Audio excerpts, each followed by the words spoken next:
Well, as you can see, this is a very big book, Providence, over 700 pages. So you should ask me, don't you know people don't read 700-page books? Yes, I do know that. And so you should ask next, so why did you write a 700-page book? And here are two answers.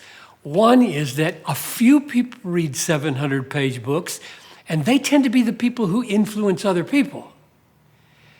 And the second reason is, even though somebody may not choose to read through this cover to cover, they will be a lover of the Bible, a lover of the sovereign rule of God over all things, and they would love to have a big, fat book on their shelf that's got a really good index and a really good table of contents so that they can go to it anytime they want and find help regarding a particular text. So it becomes a resource kind of book, not just a book that you'd read from cover to cover.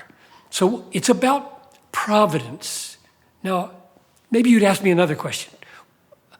Why didn't you call it the sovereignty of God? I mean, didn't we hear you say for years you wanted to write a book called Sightings of the Sovereignty of God? That's the title I was working with for 20 years for this book. So why didn't you write that? I did write that.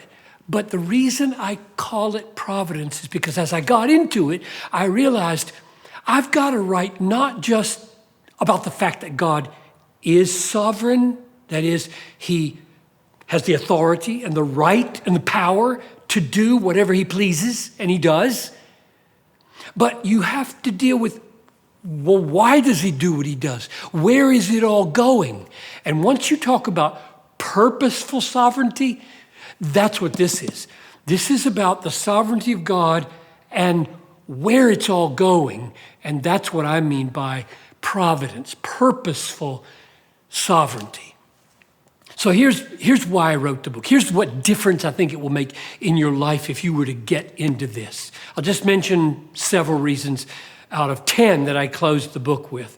Number one, I want there to be God-besotted people in the world. I want them to live in a God-entranced world. And I don't know a doctrine better than the providence of God to make people God-besotted in a God-entranced world, because the providence of God means he guides the courses of the stars and has them all named, all billions of them, and he causes the little birds to fall out of trees in the darkest jungle of the Amazon. And so from the tiniest, meticulous parts of the universe to the grand parts of the universe, he rules. I mean, if you believe that, if that grips you, you'll look at everything differently. You'll be a God-besotted person. That's number one. I want there to be God-besotted people in a God-entranced world. Number two, I want you to have assurance of your salvation.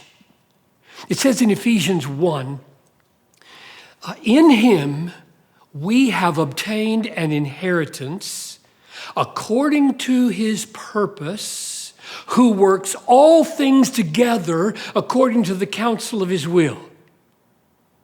So, works all things according to the counsel of his will is providence. But notice, it's connected to, we have an inheritance.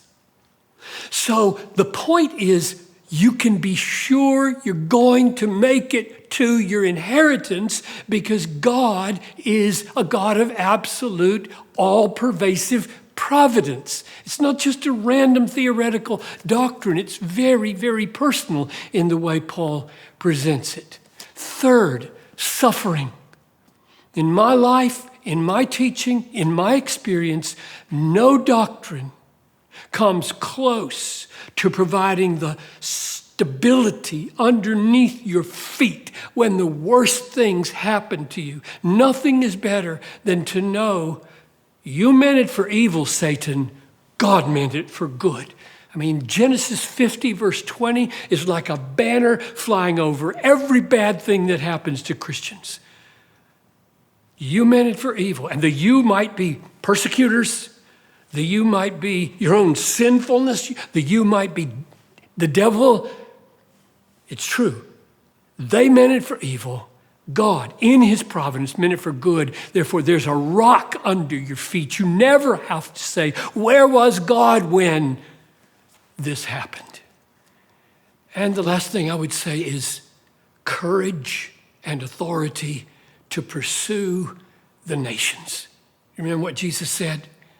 All authority in heaven and on earth has been given to me. Go make disciples. If you believe that God has all-pervasive, all-embracing authority, right, power over all nations, you'll take that command with joyful seriousness. I think this book is a book about missions as it is a book about everything, because God's providence is all-pervasive. So for those 4 reasons at least, I hope and I pray that you will find help in this book.